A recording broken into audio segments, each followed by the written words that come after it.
Hello guys, today I'm going to tell you about that Aster token. Now before we start the video, let's share my legal disclaimer. This video is only for educational purpose. Do your own research for the investing.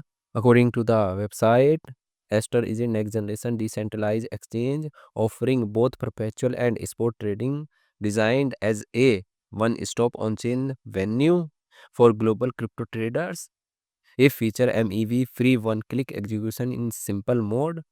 Pre-mode adds 24 by 7 stock perpetuals, hidden orders, and grid trading available across BNB chain, Ethereum, Solana, and Arbitrum.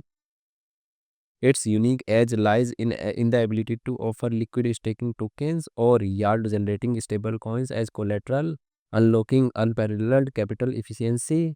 Powered by Aster Chain, a high performance and privacy focused L1, Aster is building the future of DeFi, fast flexibility, and community first.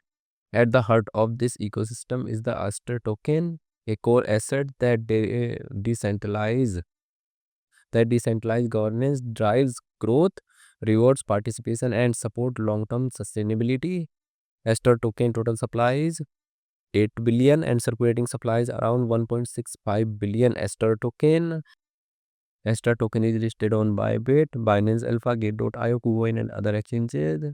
If I share my opinion with you, then this project up to 80% chances is that it is a legit or good project. So guys, don't take my opinion as a financial advice. Do your own research for the investing. Thanks for watching.